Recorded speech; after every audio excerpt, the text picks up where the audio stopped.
Show are those of the show personalities and guest alone, and not those of Vic Canellis Media Group, its parent, affiliates, or stations. VCMG Live is not responsible for any content, information, or opinions expressed. User bears full responsibility for their reliance on such content, information, or opinions.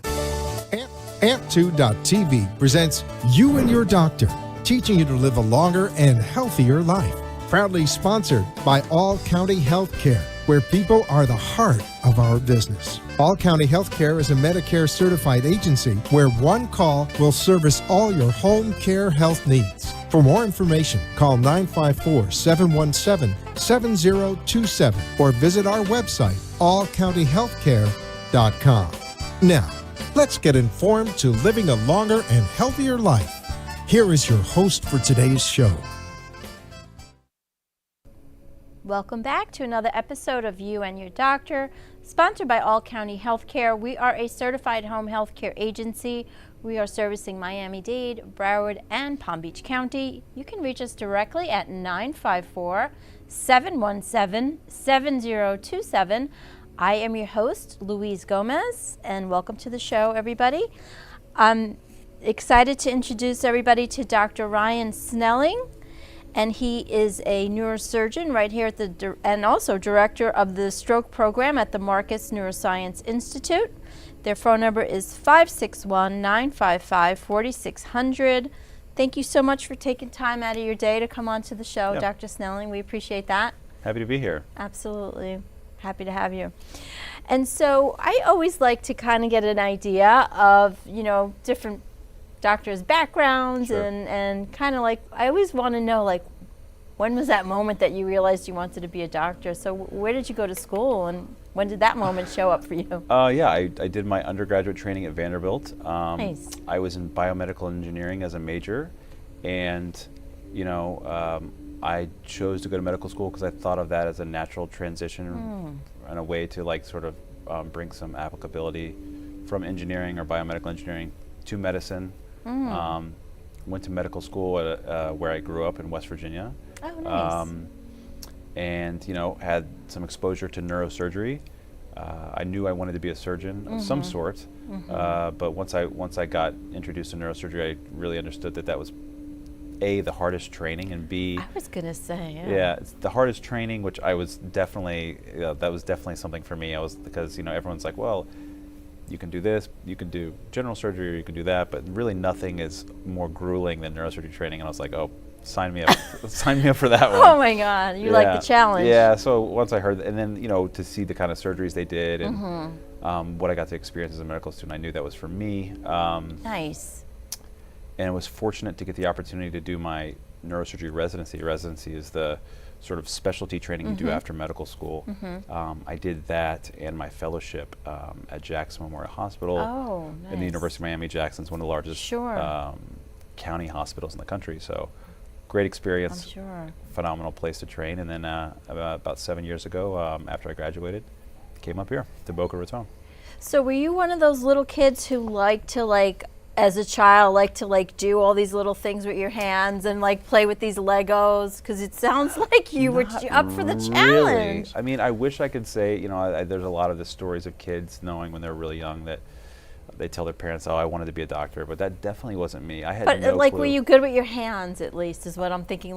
Probably not. Really? And even worse than that. That's so funny. I had a pretty bad, when I was little, I would pass out at the sight of blood. So, oh my God. So I'm pretty sure if you would ask my parents, they'd be like, there's no way he's stepping foot in a hospital. But wow. Things change as of course. kids age, and so. And and you challenged yourself, so. Yeah, good for you. but if you had asked the 10-year-old me, would I want to be a neurosurgeon, I would have been like, absolutely not. Interesting. Yeah. So tell us about the Marcus Institute. I mean, it's such an amazing institute. Tell us just a little bit more about what you do there.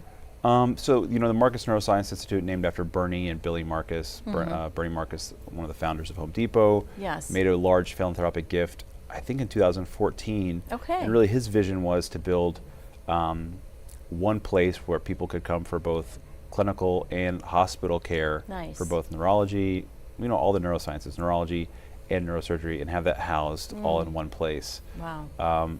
that's the kind of like co-location that you usually find in like large academic centers. But you know, when you look around Palm Beach County or even places like Broward County or whatnot, there's really no large academic center there. So a lot of that expertise just is in the hands of individual physicians. So he really wanted to bring that into one place, one hospital. What a vision. Yeah, he's a pretty smart guy. I had the opportunity to meet him a few Did times. you? He's Yeah. incredibly inspiring. Yeah, he unfortunately passed recently. Yeah. But he had a pretty incredible vision for what he wanted to bring to the community where he lived. Of course. So that's originally what that was, and what that's developed into is, you know, a large, there was a building, you know, that he funded along with some other generous donors that was part of the hospital. And what that is dedicated clinical space, dedicated research space, and then dedicated like intensive care units and operating rooms and all of that. Wow. Really for neurosurgery and the neurosciences. So it's pretty phenomenal. You know, he has a foundation so that the generosity continues, and so Yes. his vision continues, I guess I is like how I that. put that. But what it really allows us to do is to sort of put a really focused effort into treating what we would consider the breadth of neurological disease all in one place. I like that, and I say what a vision, because to have it all in one Yeah. place, like back then, I think he was probably one of the first people to do that, because that's what everybody wants to do now. Yeah, there's a lot. One-stop shop. Indeed, and there's a lot of like synergy. It's hard to Yes. It's hard to articulate, but there's a lot of synergy from co-locating a lot of people who work in a very similar field. Right, yeah.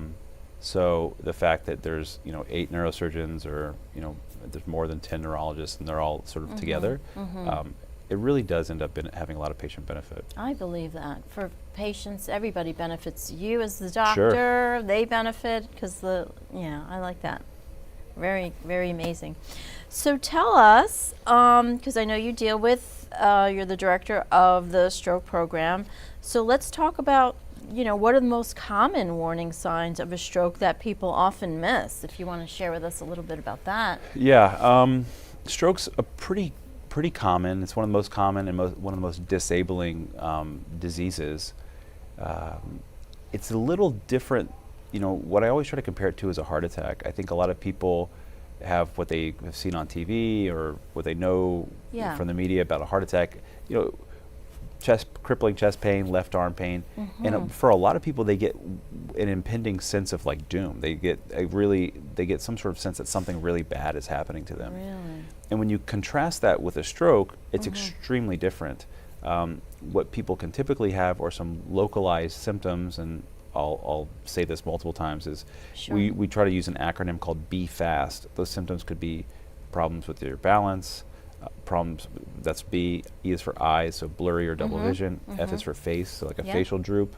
A is for arm, so arm weakness or not able to use your hands. S is speech, so that's difficulty understanding what people are speaking to you, or difficulty speaking. T means time to call 911. But any of those symptoms, or any of them taken together, they're painless, and they don't have that really impending sense of doom associated with them, if that makes sense. Yeah. And so people tend to like brush them off. They say, "Oh, my arm's working. Oh, my face is drooping a little, or, you know, I'm not able to eat as well, or something." And they just tend to say, "Well, maybe it'll get better." So was that like a mild stroke, maybe? Who knows, right? Yeah. It could be portending something extremely dangerous. Sure. But my point is that for even more aggressive symptoms, like maybe someone's arm isn't working well, because there is nothing else there, then there's no pain associated with it. People tend to maybe mistake that as not being concerning. So that's one of the most important things to impart to people is that acronym of all the things that they need to be that they should be aware of. B, that it really deserves a phone call to 911. They shouldn't drive themselves to the hospital. They shouldn't have a loved one drive them to the hospital. Right. And C, that just because they don't feel pain, it's not something they should dismiss. Understood.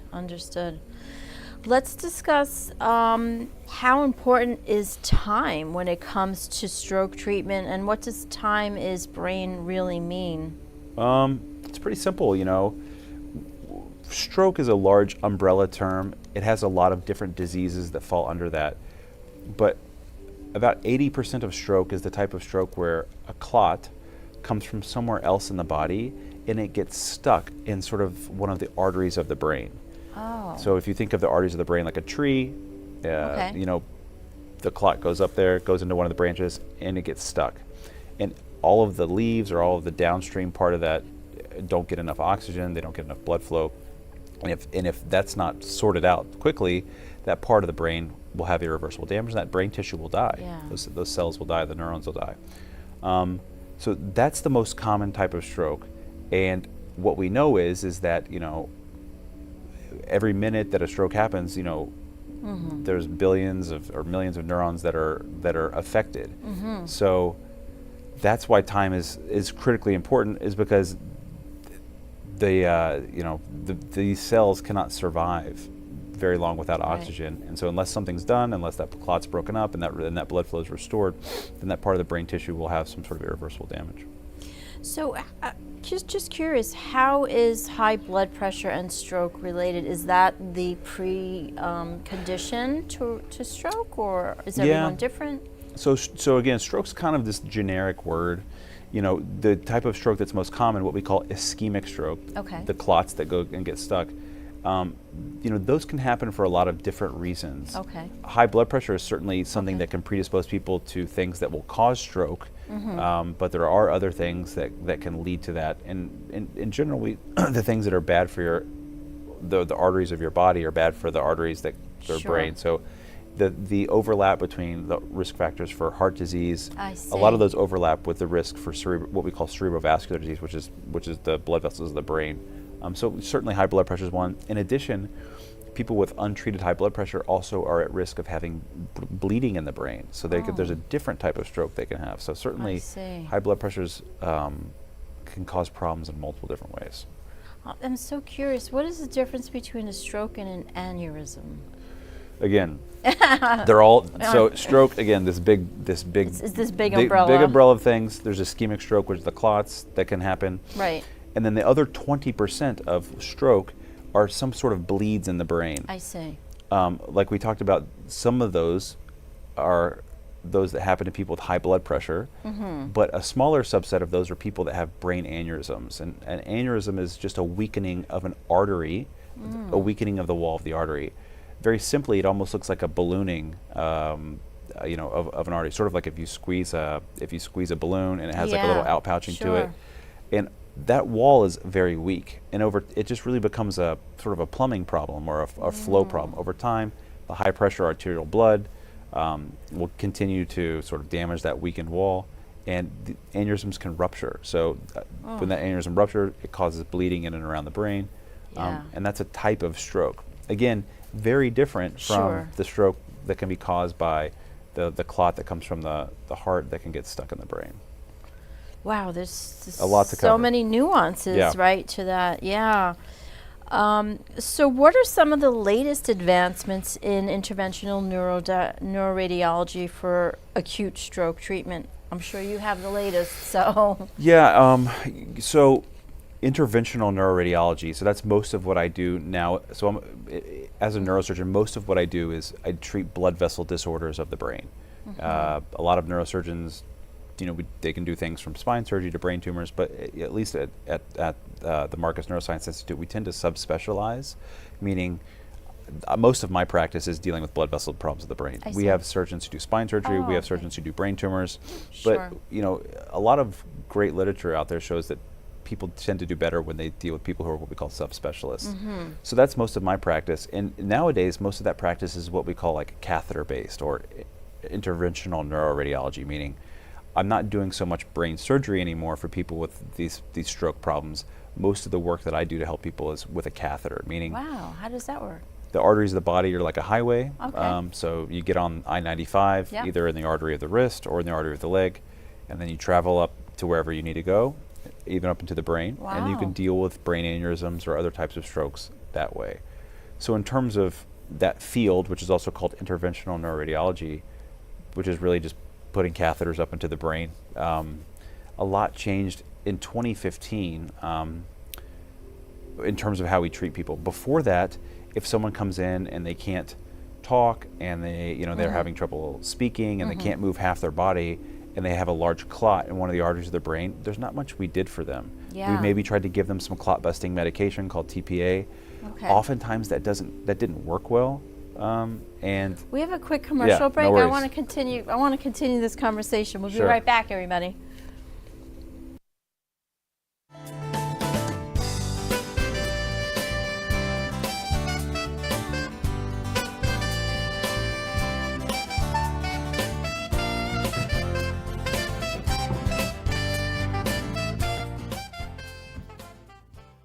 All County Healthcare has exciting news for any and all patients with COPD or other respiratory ailments.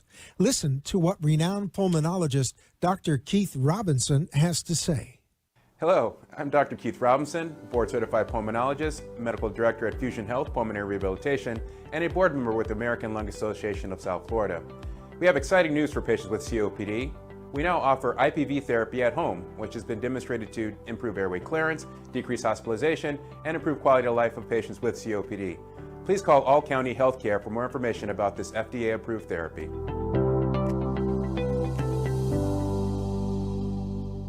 For further information, call All County Healthcare now at 954-717-7027. That is 954-717-7027, or visit our website at allcountyhealthcare.com. You can also find us on Facebook, YouTube, Twitter, Instagram, and LinkedIn. Remember, All County Healthcare always puts the patient's needs first. You are listening to You and Your Doctor, Living Longer and Healthier, an informative show that helps you find answers to questions you always wanted to ask, but did not have that somebody that could make a difference in your life. Call into the show if you have a question at 888-565-1470, and we will put you on the air to inform all our listeners. Now, back to our show. Thank you for tuning back in, everybody. We are interviewing today Dr. Brian Snelling. He is a neurosurgeon and director of the stroke program at the Marcus Neuroscience Institute. The number is 561-955-4600. How lucky are we to have you right here in our backyard? That's amazing. I feel blessed that we have the best doctors and the best practices right here in our backyard. So just wanted to throw that in there. thank you, appreciate that. Yeah. So we were discussing before the commercial break, we were talking about the interventional and minimally invasive Stroke treatments. Can you continue on? Yeah, so basically before 2015, stroke is the fifth leading cause of death and disability in the U.S. If you had a large clot that either came from your heart or somewhere else and gets stuck in your brain, we'd try to give you an IV medication. It usually didn't work well for very large clots. So big clots cause big problems. Right. Those medications work well for small clots, which cause small problems. So the big, life-threatening types of clots, we didn't really have a great way to deal with that. In 2015, some new technology came out where we could put a catheter up and go and grab that clot and pull it out of the brain. Wow. And it's evolved to the point where with people who are having those types of strokes, all we need to do are for every two of those we do, one person's going to walk out of the hospital. And that's, in terms of effectiveness, that's probably one of the most effective surgeries or procedures that we do in all of medicine. It's as effective as giving someone antibiotics with a pneumonia, in terms of how many people you need to treat for somebody to have a good outcome. So it's been revolutionary, and we're really trying to catch up in terms of, in the U.S., we're trying to catch up to have enough centers and people to do this, because time is brain, and you have to have the doctor or the hospital where you are that can do this in order to save you. Because if it takes you 3 or 4 hours to get to the right place, there's probably not much to be done. Sure. Wow. So what would you say to somebody? I may have somebody listening and they do have an aneurysm and they're just so fearful, and what would you tell them right now as far as how you would be able to help them through this whole process? Yeah, I deal with that multiple times a day in my clinic. Brain aneurysms are pretty concerning. They're extremely common. Around 1 in 50 people has a brain aneurysm. Interesting. You're not born with them, but they form for reasons that we don't entirely understand. There is a genetic link there. They do sometimes run in families, but the vast majority of them don't rupture. Some of them do. And so part of my job is if somebody gets an MRI or a brain scan for some reason and we find an aneurysm before it ruptures, we have to figure out what to do with it. Right. And so a lot of that's depending on, how old the patient is, the size, the location, are they having any symptoms? And if they are and we think we need to treat it, then there's a couple ways. Like we talked about, traditionally we would do some sort of brain surgery where we put a titanium clip across the aneurysm and sort of remove clip it, which works really well. Okay. And it's sort of the mainstay of what we would do as neurosurgeons for this. But in the past 20 years or so, most of how we treat brain aneurysms has moved drastically away from that towards catheter-based treatments. That's amazing. So most of us who do this for a living are those of us who do both. So what we call neurosurgeons like myself who do both the surgery and the catheter-based piece. There's so much new technology out there that has really pushed that whole field towards catheter-based treatment. So most of the people I treat, we're treating with catheter-based treatments for aneurysms. And people are pretty educated these days. They do their research online, especially in an educated place like Palm Beach County. And if somebody walks in for a consultation and you tell them they need to have brain surgery, they're gonna walk right out the door and go see someone else. It's so reassuring to know that the technology in this field is has really evolved. Yeah, it's really reassuring. It's really mirrored. Interventional cardiology came first, in the 80s and 90s, and they really revolutionized how we treat heart attacks. And so, neurosurgery, we lagged a little bit behind the cardiologist, but now our whole field has sort of had a similar move away from open surgery towards that minimally invasive or catheter-based treatments. That's amazing. Well, I'm glad that you said that, because I know people are listening that are wondering what to do. We'll make sure they go see you. Let's talk about the recovery process. What does that look like for patients? So maybe they are undergoing some interventional neuroradiology. What would that look like? Yeah, it's pretty. So for a procedure, it's pretty easy. It's just a simple IV stick. So either in the wrist or the leg. Most people are, if we do some sort of brain procedure or aneurysm procedure, they're able to go home the next day. Wow. And the recovery is pretty minimal. It is minimally invasive from a recovery standpoint. Okay. What I always try to counsel patients is that they like the minimally invasiveness of it, but when we really look at risk, the risk sometimes is equivalent or it's not always a drastic difference between brain surgery and the Really? Yeah, it's not. It's just something about the word minimally invasive. Yeah, it is. And people are like, well, but I don't want the surgery. But for those of us who do a lot of neurosurgery, the cosmetic stuff I think really affects people. They don't want the incision. They don't want the hair shaved. Yeah. But for those of us that do that, surgery, as someone who has done it and does it, it really affords you a lot of benefits that sometimes you can't have when you do catheter-based approaches. I see.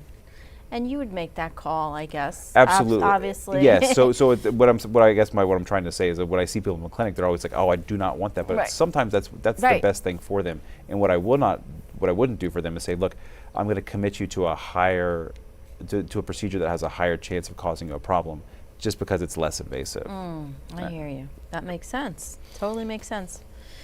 So what exactly is a subdural hematoma, and how does that usually occur? Is that what we discussed? Is that an aneurysm? No, but it's a type of bleeding on the outside of the brain. It's a little bit of it's not exactly a stroke, but in some ways it's a problem that neurosurgeons have to deal with. And it's going to become more of a problem as our population ages. Yeah. What can happen is as we age, our brain shrinks a little bit. It atrophies. That's just how things happen. And there's a little space between the brain and the inside of the skull. And when we have a fall, or for some other reason, if we're on blood thinners or something like that, we can have a small amount of bleeding or a small tear in one of the covering of the brain, and there can be some bleeding over time, and that can push on the brain. And it's usually not an emergency. Sometimes it is, but especially in older people or people on blood thinners. They can develop these blood or old blood collections under the skull on the outside of the brain that push on the brain. Yeah, and they're a real problem to take care of surgically. We can do a small hole and we can drain them, but sometimes they come back. Wow. And the reason it's a big deal is by 2030, that will be treatment of that problem will be the most common brain surgery that and we is do. that from like a fall, like you said? It's usually a fall. It's a problem. So the incidence of it increases with every decade of life. So it's sort of like you're I see. you're exponentially more likely to have it when you're 70 than 60, I see, 80 yeah. than 70. And a lot of that has to do with, one, the brain shrinks a little Sure. bit as we age, shrinks a little as we age. We're more likely to fall as we age. Oh, yeah. And then in addition, we're more likely to be on a blood thinner as we age for various reasons. So when you sort of tack all those three together, it's a problem we can, especially in Boca, we see quite frequently. I can imagine. I can't believe we only have a minute and a half left. This time has flown by. I talk a lot. No, amazing. So, last chance to kind of, any shout out or any, thing that you want to Sure. do, please yeah, do. I would. The only thing I would tell you is this: there's two things I want to say. One is that like we talked about, if you think you're having signs or symptoms of stroke, definitely call 911. Yes. It saves time. It allows us to meet you at the hospital. EMS calls us Nice. in advance. And two, I really do think that at Marcus we really do have what I would consider a full package of care for all of all sort of neuroscience and neurological disorders, and pretty proud to work there. Absolutely. I'm going to give the number out real quick one more time. You can reach him at 561-955-4600. Thank you so much for joining us today. Thank you It for was a having me. pleasure meeting you. Yeah, take care. care.